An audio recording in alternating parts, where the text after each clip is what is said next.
What's up, everybody? Adam Garley from Garley's Garage, and we're back! And we're back on motorcycles. I'm going to take a couple days off from the truck. Yesterday, I had to take the day off. My daughter was getting her wisdom teeth, and she was jacked up. It was the saddest thing to see her go under, but when she came back and... yeah, it's just like the memes and stuff when they start saying stuff. Yeah, she flipped me off, told me F you and stuff like that. So anyways... back in the shop, had a late night delivery last night, Sturgis Crunch. So got this blah, blah, blah year FXR. I don't care what year they are. I don't care about any of that stuff. It's a freaking motorcycle and it's an FXR. So that's all that matters to me. You guys can tell the years or whatever you want to. It's called the Fuzz. This one will be at the D&D booth in Sturgis. It is equipped. It is equipped with the D&D exhaust. It's a 2-in-1 with a little can and a little bit of an upsweep.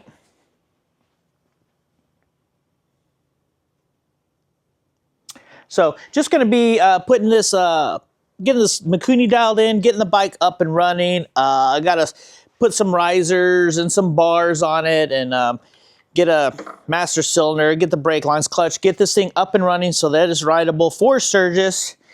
But that's not where we're gonna end this. We got a wheel for it that's gotta go on. And that's right, we're doing an inverted front end on this bad boy. Boop, boop, boop. Yep. And getting some blacked out shocks for the rear. Being that it's the inverted front end, brings it from a narrow glide to a wide glide. So I'm going to go ahead and kind of have you come along with me as I show you how I set up when doing this conversion. I didn't see any instruction kit in here. So basically what I'm going to do is I'm going to go ahead and put this thing on the lift. Usually on these ones, I like to put them on the lift backwards so it holds the rear wheel in the wheel chock.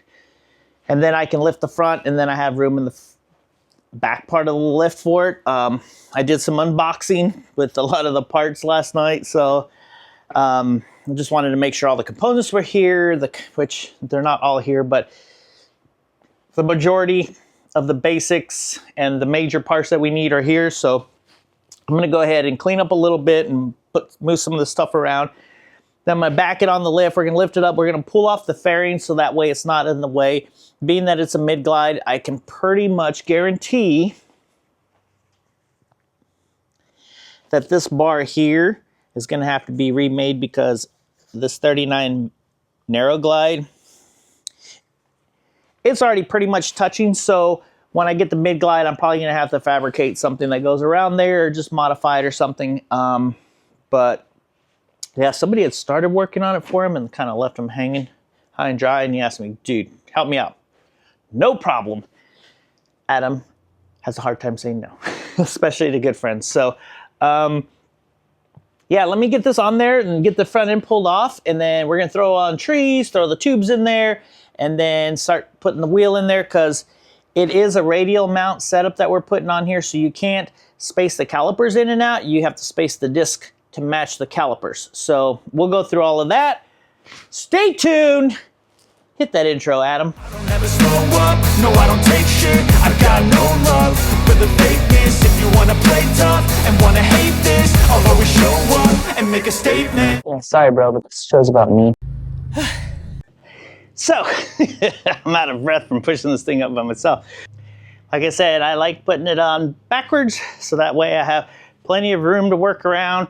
The chock holds the bike steady, and then this lift is what lifts and lowers the front end to get the wheel off. So I'm gonna go ahead and break this down. Do me a favor.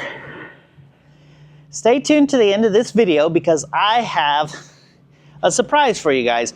So I'm just about 2,000 subscribers. That's crazy. I didn't think I'd get 1,000, and I've been slacking. I know I've been slacking, I know. The truck doesn't do very well as far as clicks and likes and stuff like that, but you know what? This is a garage. It isn't a bike shop. It isn't an FXR show. It isn't any of that stuff. It's fabrication. You're gonna learn tricks and stuff that I do from the bikes to the truck, to cars. I just did a post on my Instagram. Sorry, I am really out of breath. I just did a post on my Instagram about the wire connectors that I use on bikes, and I use it on trucks too. Check this out. So you've probably heard of the company NAMS. They do a lot of electrical components for motorcycles. I use the crap out of their stuff. All the Deutsch connectors and stuff like that. So just to show you, that's the NAMS motorcycle sheeting. That's their, it's heat shrink, but it's got like glue inside it. So I got that. Their connectors, they don't carry the bulkhead, so I have to order those from another place. But that way, everything is nice and clean. Passes through to the inside, and then it comes through, and then I have another one of their connectors, their heat shrink and all that stuff. So things that you're gonna see in this shop and on this channel are gonna be fabrication related, custom builds, whether it's a bike, a car, a truck. One day it's going to be lowrider stuff. I'm going to do my 64 convertible drop top, rolling in my 6.4, right? So you're going to see that too, but just not right now, not for a long time. But anyways, back to the bike. I'm going to go ahead and get this front end torn apart, and then stay tuned to the end because I got something really cool to tell you. So let me get back at this. You could try to play, but you're never gonna beat me. Look the other way, what I'm doing ain't easy. Bloody and stained from the people who deceive. Well, that sucks. I had it set on like 10 minutes. It took me like 25, I think, to disassemble the front end. So my apologies. Learn your equipment, Adam. Learn your equipment. But anyways, got the front broken down. Got everything off. Yeah, this wiring is not up to my par. We'll see if he wants some Adam G wiring. We'll see. Gotta work. Just get the fundamentals first. I don't think this bike is riding around in Sturgis. I think this is kind of just a display bike, but I'm not sure. It's got to be running so you can hear the pipe and whatnot. But as far as like riding it around and stuff and making it top-notch, clean quality, we'll see. But anyways, got the front end off. Bars, trees, fairing. Forks are over there, so wheel. So, all right, let me clean this up.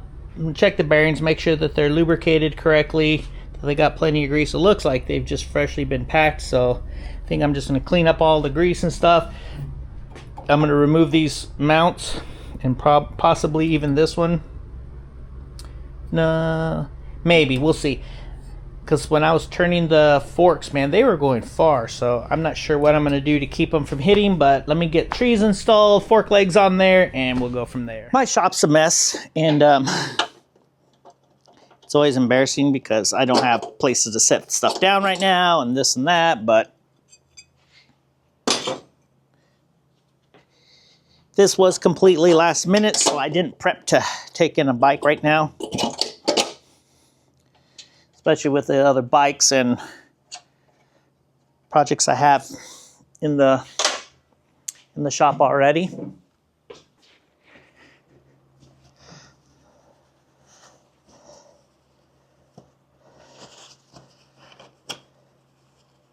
Bearings look nice and greased up and in great condition, so now I'm going to go ahead and unbox these triple clamps and get them started to be installed. So as most of you know, if you've ever dealt doing triple trees, the lower bearing usually goes on the lower tree and does not come off. So luckily, I had one, a brand new one from Drag Specialties, lower. Oh, I think I just threw the box away, or I'd tell you the part number. But anyways, it's a brand new bearing. The front's fresh and packed, ready to go. The bottom, it's a brand new cup and race, so I'm not gonna change out the race, but 90% of the time, whenever you change out the neck bearings, change the races out. I know they're a pain in the butt, but it really makes a difference. Make sure that they stay smooth. It's not a high-speed turning part, similar to like a wheel bearing, but a neck bearing still needs to be nice. 90% of the time, 95% of the time, the only time you have bad neck bearings is if you have them too loose and they click back and forth, and springers do it real bad too, and you'll notice because when you go turn, when you get about 90 degree or straight, you'll feel the click, and then it'll go. And then when you turn, it'll click. Springers do it bad. If you ever feel that on your Springer, get your neck bearings changed. Let me get this lower bearing packed with grease, and then I'll put the trees. I'll finish putting the trees on, but this is a cool little bearing packer if you've never seen one.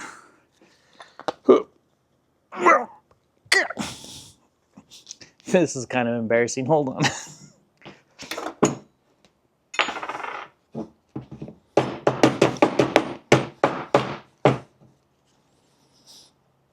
This dude is stuck. Oh, there it goes. Ugh, grease all over my shirt now.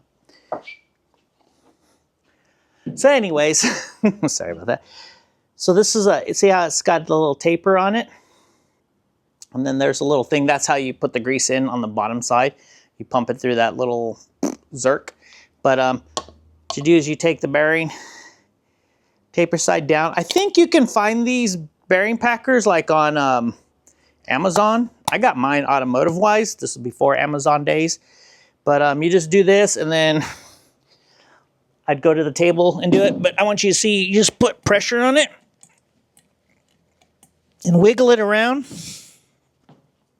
And then when you get the bearing out, sorry, just setting that to the side. Try not to mess it up so you can see. So see how it just looks like it's greased? But if you look at this side, see how there's little individual little bumps? It's because the grease has been pushed on the back side of the rollers and between the rollers. So this is all packed now. So now what I'll do is I'll just like smudge this on, put it on there, and then I'll put grease on the outside edge of the bearings, and you're done. This thing is so cool. It's basically the same thing as if you put the grease in there and you push it with your hand, and you're basically pushing the grease in between the rollers and it comes out on the sides. Same thing, except this one you push it in there and it's done. So of course, when things are last minute, you hear my friend Donald Greer. He stopped by. He needs me to machine him apart. So he just left in his truck, leaving rubber stripes out there. But anyways, yeah. So of course, when it's last minute, you think you have everything. Well, I couldn't get that bearing off. I found a bearing, but I don't have the little dust shield for the lower bearing. So I'm going to try my hardest to remove this bearing so I can get that dust shield off so I could use it on the other one. So to get these off, there is a tool that Jim's makes that grabs the race and then long rods, and then you screw it and it pops it off. But the problem is you got to take this bearing apart to get that race on there. So now I got to take this bearing apart without damaging this dust shield, because that's what I want. So yeah, let me try that.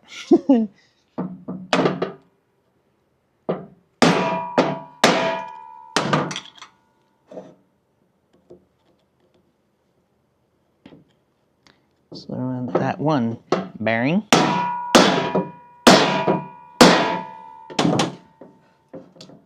Okay, so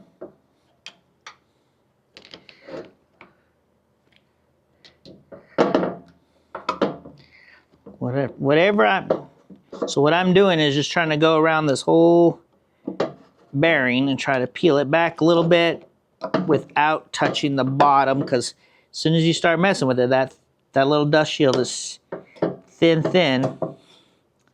Problem is I want that broken.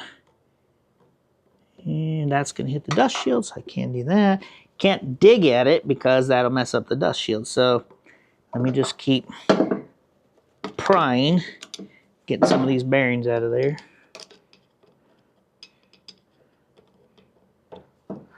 Yeah, lucky for me, I have some 39mm front ends laying around that I can rob parts off. There we go. See how it's starting to peel? I don't know if you can see that. There we go.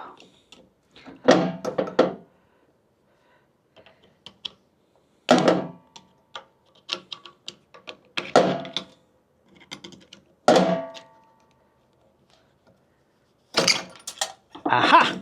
Got it!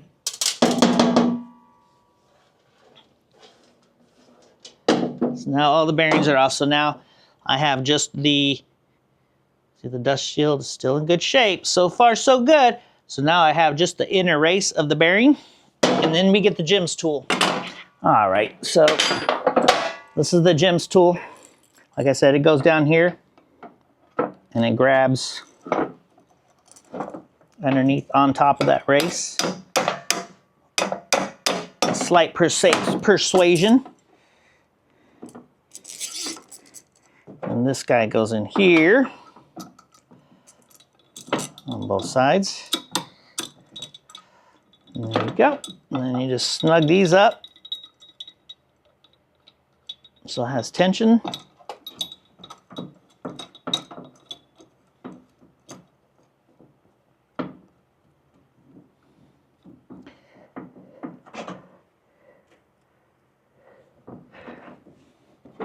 Then you twist this guy. Whoop.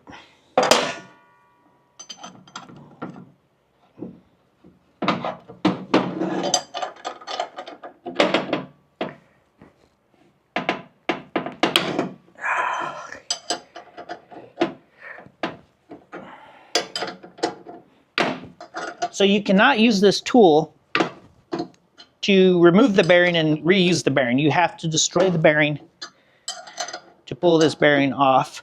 So if you're replacing bearings, this tool is great because chop that bearing apart. Then you do this and then put a new bearing on.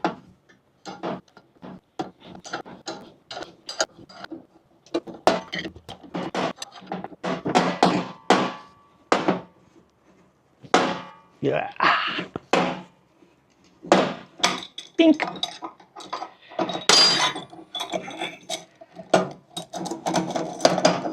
And there it goes. There's the bottom race. And the dust shield. All of that work just for this dust shield. But if you want to do it right, you do it right. All right, so got the grease, got the dust shield, the grease on the outside of the bearing. Got some grease in here as well.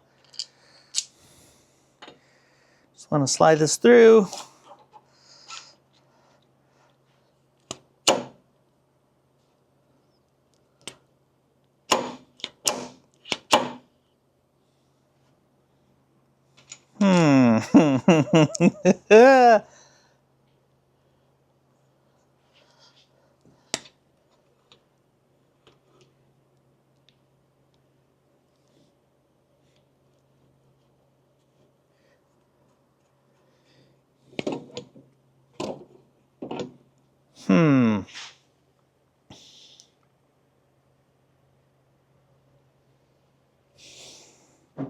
Let me see if this takes a special bearing, because with the bearing on it and everything, the fork stop's not even close to touching.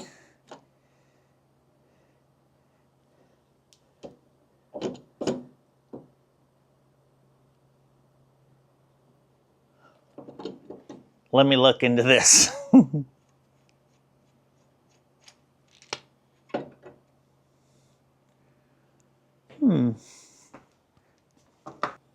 So the problem is with the way the bearing, that shoulder on the bottom tree doesn't, and the bearing, it doesn't let the fork stop engage.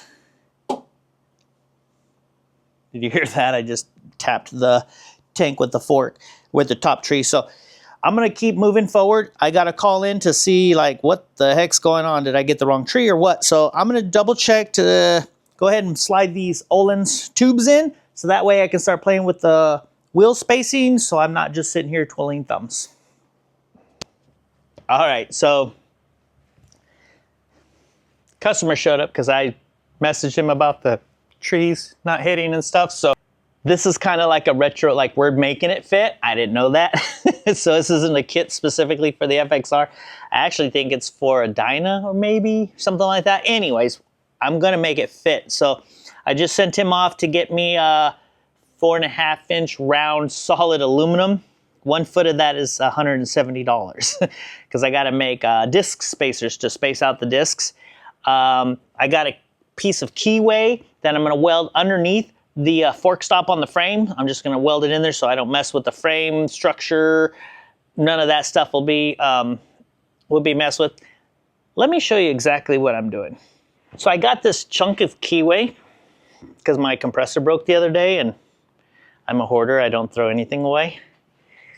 So right there is the deal. So what I'm going to do is I'm going to cut this down to the same size, and I'm going to weld it right there. So that'll hit, let me see if I can show you. So that'll hit right there. So it should hit perfect. So I'm going to weld that up. And then all I have to do is just put some rattle can on this, and then we'll have fork stops. So shout out to 9 Finger Fabrication. I bought these and I haven't used them yet, and I think I've had these things 6 to 9 months. These are his 25/1 millimeter. Sorry. These are his 1"/25 millimeter spacers. I have the 3/4 kit also. So I'm using this to get the spacing right, because like I said, this is a mid glide, so we're going from a narrow glide to mid glide. So this shaft usually sits on the inside in there, but it's not fitting, so I'm gonna have to make a adaptive spacer that goes from there to here. So I'm gonna say that's the, I'm not even gonna lie, I don't know what that spacing is. And then this spacer that comes with the kit is too short, so I'm gonna make one that goes all the way across. So it's just gonna be a 1-piece spacer there, and that will give me my center wheel centered from fork leg to fork leg. Then I gotta make spacers because there's a 190 thousandth spacer here to move the discs over, and we are short. Whoops, that bolt had all the spacers on it. So right there, I couldn't even tell you, I'd have to measure it, and I only have one hand on right now. But it's off. And then I think the other side is worse. Let's see.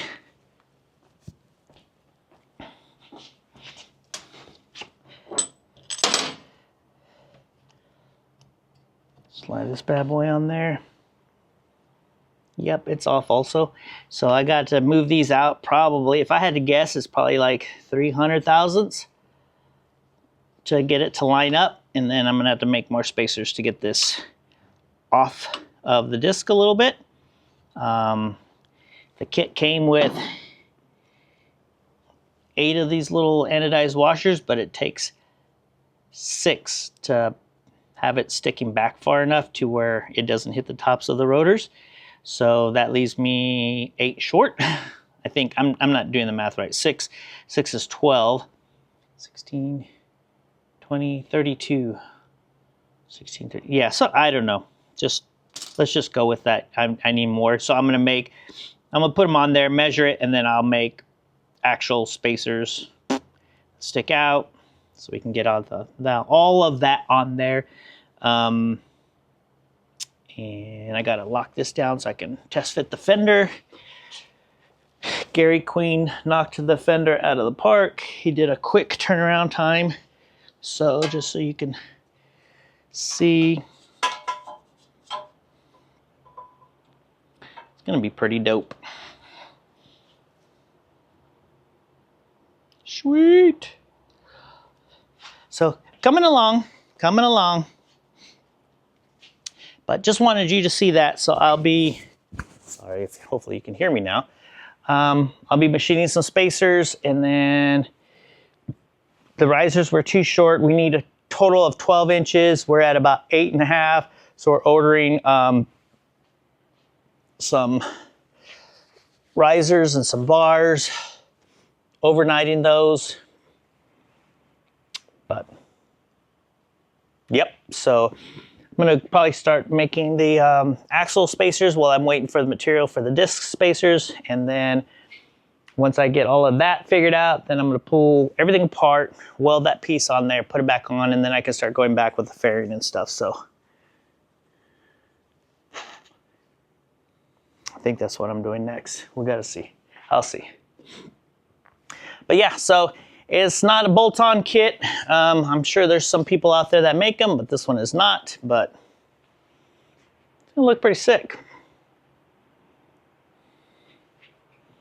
Yeah. All right, let me get back to work. There it is, welded on.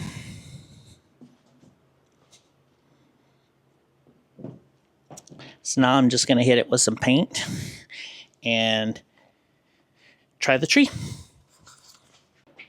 Front end's back on.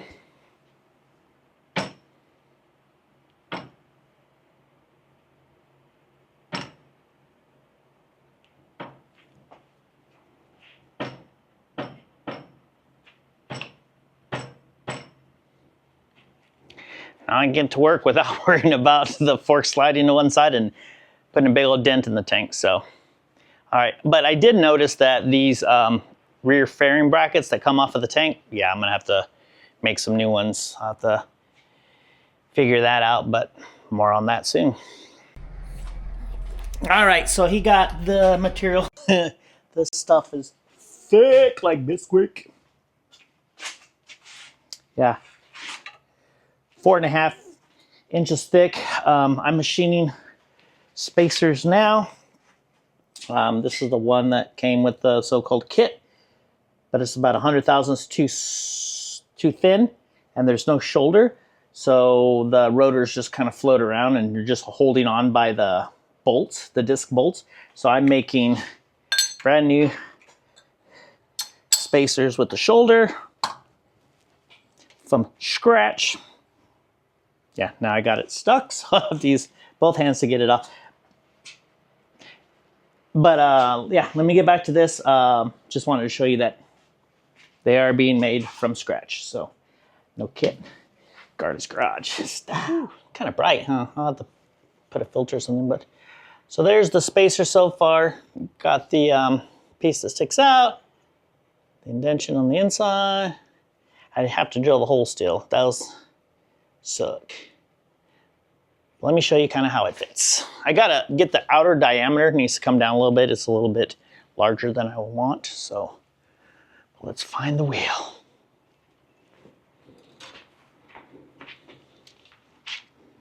So there's the wheel.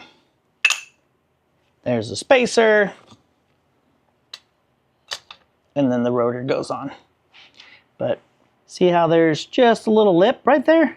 I'm gonna knock that off of the spacer, knock it down just a little bit, drill the holes. That's super flush. Hit it with some rattle can for now, unless I don't think I have time for powder. But, well, I know I don't have time for powder, so I'm just gonna drill these holes, bolt that bad boy up, and then all I have to do is make one identical duplicate one for the other side. But, all right, one down, one to go. Well, one down with holes and outer diameter modifications still to go.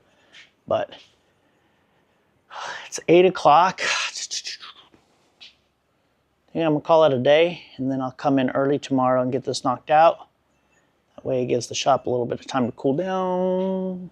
That's not too bad in here, but I'm tired. It's been a long day.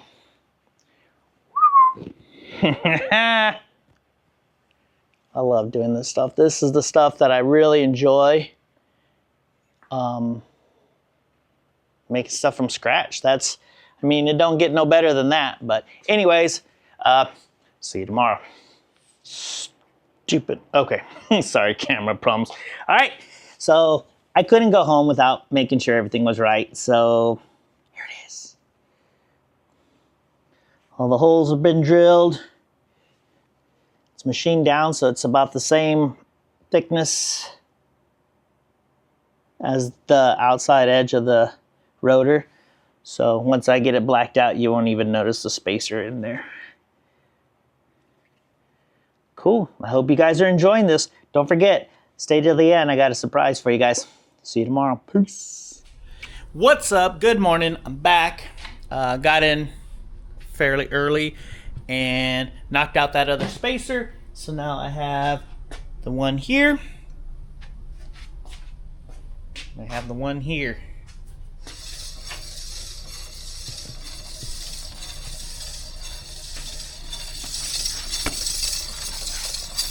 So next is going to be making either these spacers, or I got to make the little wheel spacers. So usually I make like these crazy wheel spacers. I'm not going to do that. I'm on a time crunch, so I'm just going to make what I need to. That's going to go on the inside of here so that this shows. and then I'll make one that goes in there, so that way it still looks like the stock axle setup.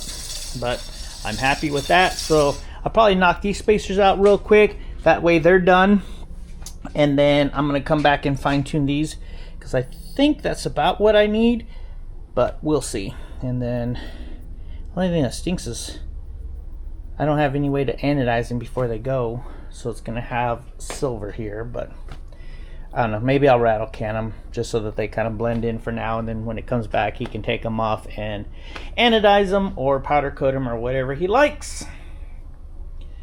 And sorry about the volume, I didn't have my microphone on, so hope you heard all of that. Let me get the rest of this finished up. Not sure what's going on with my microphone, but anyways, got all the little spacers machined for the calipers, the radial calipers, threw some rattle can on there. Got the rattle can job done on these spacers, so it's all blacked out now. Had to get new hardware, and you can see how it's blacked out now, so it kind of matches, blends in, so you can't tell that so much that they're spacers. Front fender check, fits good, looks good. Trask or Kraus risers, got some Trask bars overnighted in, and some other options for the bars from Kraus. So we're trying to make sure we get like a total of like 12 inches, so that way we don't have to change the cables and stuff. And yeah, so right now I'm gonna go ahead and mock up the bars, but I gotta pull the tubes out so I can put the fairing on, so I can make the new brackets to get the fairing to clear these bigger, wider trees and the bigger, thicker tubes. So yeah, on to that. Good morning. So let me give you the rundown of where I'm at so far. Got the wheel and everything, got everything painted, all the little spacers, so they're painted up and blacked out. The wheel spacers blacked out. The axle spacers that I made are blacked out. Put some 12-point stainless hardware that I found. I didn't have any 12 points that fit in here, but these are long stainless button heads. I got short cables so I can kind of get an idea. I'm using 60-degree banjos, 45s, 20s didn't work, straights, 90s didn't work. I think that looks the best. Give it a little slack, and then I'm gonna have those made and run them up to the master cylinder. I had to trim out this a little bit to get the forks to clear when it turns side to side. I have it down so it doesn't turn right now. Yeah, so right now I'm gonna go ahead and remove the, so I did change the Kraus risers. Put you a picture right here. So I went with what's currently on here. Then I changed it to, converted these risers, which these are pretty cool risers because you can make them straight, kickbacks, all that stuff. You got to take them apart. You got to have a special 5/8 Allen head screw, but this is the second setup, so it's a straight setup with the thing. I like it better because the gauges sit down a little bit more in the pocket. He didn't like that, so we're going to move him back to where we're currently at, which is this, but the bend on the gauges kind of has them kind of like almost pointing down. He wants them pointed more like this instead of the straight. He wants them a little bit like this and kind of tucked down. So, excuse me. I'm going to try to design a bracket and take it, because I want it nice and clean and crisp. So I'm going to take it to my buddy 313, have him laser cut it for me, rattle can it, swap the gauges over, and then that way the gauges are straight. I can put it in the vise to straighten it out, but you're going to notice that I squished it to straighten it out, and so I don't want to do that. We're not going to do all the wiring to get everything, because we're going to, he's got the, he located the actual siren and all of that stuff, so that's going to be put on here. And I think maybe the light. So we're going to have to get in and redo all the wiring. So right now, all I'm going to do is rewire the hand controls so that he has it for Sturgis. Sounds like he wants to put Behringer or some kind of other controls on it. So I'm just trying to get it ready for Sturgis. So got the OEM hand controls on there kind of set up so I can start getting measurements. Looks like the clutch cable is going to work. It is kind of old and moldy and crusty, so I'll convince him to do that when it gets back. Like I said, I'm gonna pull the tank off real quick so I can check out this wiring and redo it. Do it with Deutsch the Deutsch plugs. I just wanted to make sure that was hooked up right. It is. I'm gonna try to clean this up for him a little bit so when you see it going under the dash, we couldn't figure out. We thought this was maybe to the gauge, to the voltmeter, but it's actually to the fuel gauge. So I'm gonna try to hook that up and make sure that's working for him. Still got to do the shocks, bolt down the bags because they're still loose. Pull off this tank, double check, make sure the tank's pretty gross inside, but we'll see. When it comes back, I'll probably clean the tank. Gonna double check the jetting on the carburetor because I think they just slapped the carb on, but I have a better jetting. And stay tuned because I'll probably do a video completely on my specs and exactly how I rejet a Mikuni carburetor. So keep an eye out for that. What else? Yeah, I think everything looks really good. So let me get these handlebars wires extended. Yeah, because I don't know. I hate when people do this stuff, but this is why I'm rewiring it. Purple to blue. We got blue to red. We like, bro, yellow becomes pink and black. Yeah, yeah. So I'm going to go back, try to see. I don't remember the solid colors like this being in there, but I'll get it a lot closer so it's easier to see and understand if somebody else gets in there, because right now I have no freaking clue.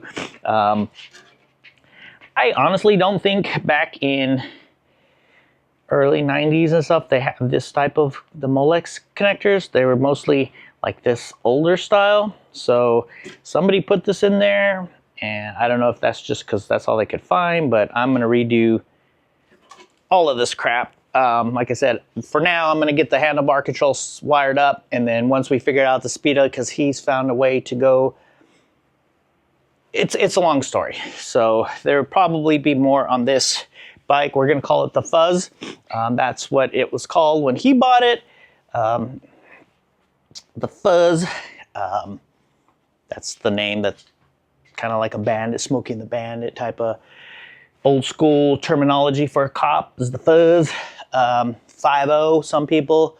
So yeah, let me get this figured, or get these wires extended and ready and stuff like that, and I'll show you the end result so you can tell me if give it a thumbs up or thumbs down on my wiring. And yeah, I'm gonna stop talking because I love to talk, and I'm gonna get to working. All right, let's go. All right, before I hide everything, so I got the wires extended and heat shrunk, or electrical taped. You can see the, not electrical tape, but it's like wire sheathing tape, whatever you want to call it. Anyways, then I sheathed it, heat shrink both sides, nice and clean. This, I got enough length so I can run it up and into this top piece. This will be the access point, so just pull these screws and then you can unplug there and pull the bars off, and then so that way everything goes up and tucks out of the way. Right now I'm going to figure out what all these wires do. First I'm going to extend them so that way they will go up in there, and then the connector will click, click, click, click, click right there. And then what else? These are some tack wires. I added a wire inside this loom that is for the tack, I guess, or whatever. Oh, the Vos switch. So that one. Gas just ran all over this thing when I was doing that, so I'm waiting for the fumes to go away so that I can go ahead and get some heat and shrink that up, but that's going to connect to this Vos switch. And then I cleaned up some of this wiring here. This ground wire was like on the outside, so I went ahead and extended it and ran it through the inside, so that way when these are all tucked up and it goes under, it's going to look nice and neat. Got these all tucked in, so that's nice and neat. Got that cable tied there. I'm going to put new sheathing from here forward with the extensions. So yeah, so that's where I'm at so far. Let me continue to get some more done. Yo, so it's Sunday, I think it's Sunday. I don't even know. Got the wiring all set up. I went ahead and bent this back. We'll have to deal with it later if it's not enough. Getting the Deutsch connectors. I got this all loomed up from the chassis. This is from the Speedo and tack. And right now I'm putting pins on the Deutsch connector from the handlebars. So yeah, this has escalated. He wants me to rewire it when we get back, but right now, like, just to try to get it running, like, I don't have a manual. I've looked online to see if I could find something because it's got this crazy block that is mounted inside this fairing. So I've kind of, with little jumper wires and stuff like that, I've kind of been figuring out what pins are and what they're doing. So I'm gonna take matters into my own hands, and I'm gonna get this thing wired up to where it works correctly. And then we'll probably update it later because NAMS, which is Badlands, they make modules for these bikes, so you can have like timed blinkers and stuff like that. Like this model here, you have to hold the blinker and it flashes and then you let go. So if you just want to hit the button and let it blink while you're getting ready to turn, like you can't do that on this model. So NAMS, aka Badlands, makes a module, so I'll upgrade that later when the bike comes back. If the bike comes back, if it doesn't come back, I want to make sure at least the stuff I did looks good. So yeah, it would take care of all of this stuff. So what I'm going to do is put Deutsch connectors, so that way when we do change it, I know where everything's at. I can undo the Deutsch connectors, make new connections, and it all plugs together, and it's going to make my time and customer's time a lot easier later. But I did snap a bolt. This one right here in the fairing, for the fairing, so I gotta remove that, and then I gotta go get some new hardware because I moved the mounts. It was his suggestion, let's just swap the upper fairing mounts, and they were pretty damn close, so I had to modify them a little bit. Got them modified. I got one getting repainted, so I touched up the paint so it's drying. And then I'll be able to put everything back on. I'll probably grab some gas and just hang it here and just get the bike started and running. And once I know that, I got the routing for the brake lines. I'm going to be running them up and through the trees and bring them both and then do a double banjo up here at the top, that performance bike look. Instead of running a T under here, he wanted to do a T. I fought with him a lot, said we are not putting a T. I hate the T's that go underneath there with the dangling cape. I'm not doing that, especially on a performance looking bike. Let's make it look performance. So yeah, so I'll have the cables made either today on a Sunday, because I have connections, or first thing Monday morning, tomorrow morning, and then I can test ride the bike. But I want to at least get it wired and running and tuned. And we will go from there. We will probably take the carb apart. I think I've already told you this, but we'll take the carb apart and get that dialed in, so that way when we start it up, it's gonna be nice and crisp. And yeah, everything's going good so far. I just gotta figure out this wiring. It's kind of my jam, so yeah. Anyways, let me get back to wiring and I'll update you shortly. All right, so yesterday didn't go very well. I put all of the bike back together, and I was having all kinds of electrical issues, and so I was like, screw it. And battery issues. And remember I told you on my short about batteries that I like? This is a Yuasa battery. I think these are junk. For one, these don't line up. They're drilled wrong, way low. Like, see, you can see where I kind of was filing it to get it. But then when you get the nut to go, it starts eating away at the battery. And then if you try to put the post on the top, sorry, trying to do it fast because I got shit to do. It doesn't line up, so you gotta have to modify it. And then it has, like, you should have like spacers, which this spacer would work, but I don't have other ones it came with. Anyways, I can't find them. They're huge copper lugs. They don't, like, this shit just sucks. I hate these batteries. Like, just get Harley Drag Premium or the FAG or GAY battery from Harley, because see all this spacer crap on Harley batteries? You don't need any of that stuff. Just get the stuff that works. But anyways, I don't think I showed you, like I have all of the wire stuff done, went through here. The problem I had is in the main harness, there's a black coming up here. I thought that was the ground, so I ran that and grounded it to everything. That's to the starter. So every time I was hitting starter, I was throwing power directly to ground. It was making everything act really weird. So hopefully I didn't mess anything up. So I went back through this morning. I think I thought about it late last night when I was taking a shower, went to sleep, woke up this morning. All I could think about was the wiring. So I just jumped in the truck and head down here. I think I got here about 5:30 and pulled the fairing back off and started redoing the wiring, changing those from grounds to actual power wires. So hopefully I have everything going. I'm gonna give it another try. Started getting the stuff done. So now I just got to get these crimped up here. I'm going to do the cool double banjo look. So I have the brake lines right there and then running across. So now I got to put that in there, and then I got to get some hardware. I got that bolt extracted, so I got to get some new hardware for here. So super close. Oh, then I got to put the rear shocks on.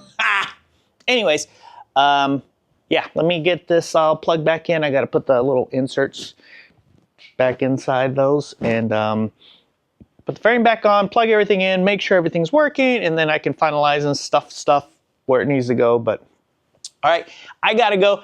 I gotta get this bike. Has to get back to the owner so he can load it today. All right, got everything pretty much wrapped up on this thing.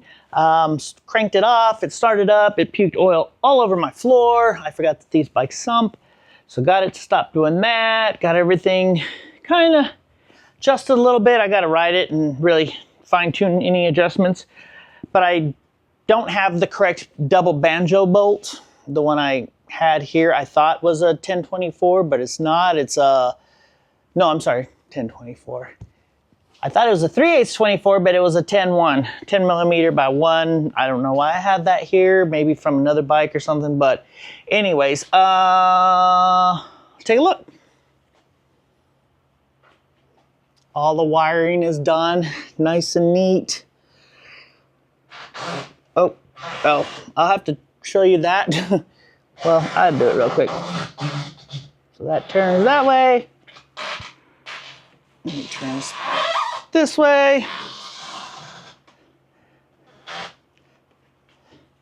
Sorry, I got a lot of weight on the front because I was doing the rear shocks. Yeah, the outer diameter on the Ohlins is a lot bigger than on these Fox shocks, so it hits. So I'm checking with the customer. Does he want me to grind this down a little bit? I think he said something about grind the swing arm, but it's a steel swing arm, so I don't think there's enough material to take out of there. I don't know. I don't like rigging things up. It's not my bike, but that's just things that I don't like to do. So anyways, I'm gonna run over. Drag Specialties is here in town. So it's about an hour drive each way. I put the order in. It usually takes 3 hours to process, so probably another 20 minutes. So I'm gonna start cleaning up the shop to get this thing off the rack. What else? Need to grab a little bit of fuel. So I'm gonna take my gas can and go get the banjo bolt, and the bike's pretty much done. Be able to crank it off. Oh, once I figure out what to do with the shocks, I'm sure he's gonna want me to rig them up on there somehow, because it's more of a display thing than anything, but whatevs. So yeah, that's it. So let me go run to drag, grab that double banjo bolt, get that on there, bleed out the front brakes, do something with the shocks. Battery, I'm gonna let him deal with the battery, so I just have an anti-gravity sitting in there. It cranks it over, starts it up, and it runs. So I'll use that to get it over there, and then I'll yank the battery and bring it back with me. But yeah, man, the shop's a mess. I've put in long hours trying to get this whole thing done. The wiring was crazy. What a sheesh show. So, but yeah, everything else seems to be going well. So, yep, let me go run that errand, and I'll see you here shortly.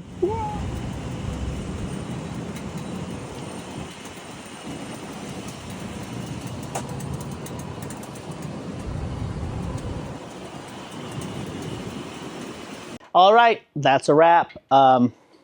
got it all back together. That Ohlins front end on there. New complete front end on it. Redid the wiring like I said.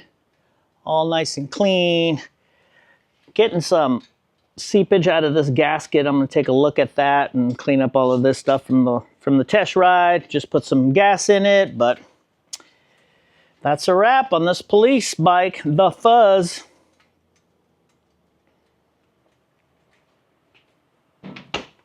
Ow.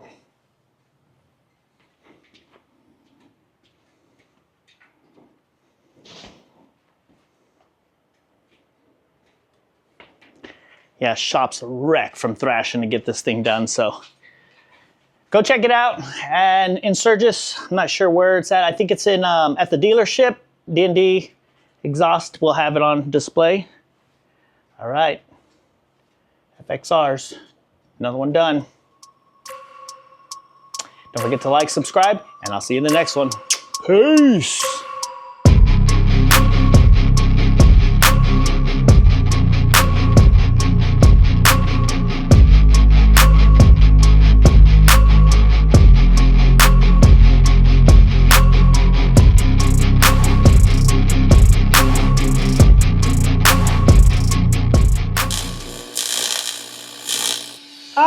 Oh, snap!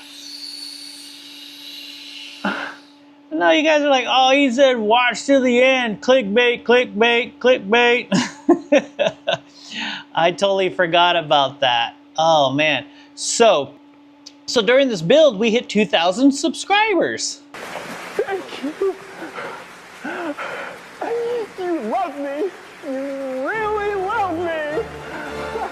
And as a thank you for 2,000 subscribers, why don't I give something away? Got a little care package for you, okay? Little something. It's not crazy. It's not hundreds of thousands of dollars or hundreds of dollars. I got a little something for you guys. So to make it fair, because some people watch it for fabrication, some people watch it motorcycles, so some people have motorcycles, some people don't. So I want you in the comments, I want you to put your favorite, either the favorite that you own and put that you own it, or the favorite of your all-time favorite vehicle. So I want you to say like, oh, 94 FXR, own. 83 Mercedes-Benz, dream car, you know what I mean? Something like that. So everybody that comments will be given a number, and then we'll do a random, one of those random things on the phone, and I'll make a video so it's all legit. And make sure you comment, because you know what? I might give away 2,000 subscribers. So there'll probably be 2 gift packs coming your way. Put your favorite, whatever it is, the favorite whatever you own, or the favorite dream, bike, car, boat, whatever. Put it in the comments, and I'm gonna put you in a drawing for my 2,000 subscriber gratification. My gratitude for you guys subscribing. So hey, don't forget to hit the like, the subscribe, and leave that comment if you want a little gift pack. All right, I'll see you. I'm out. Peace. I almost screwed you guys over. Clickbait, clickbait.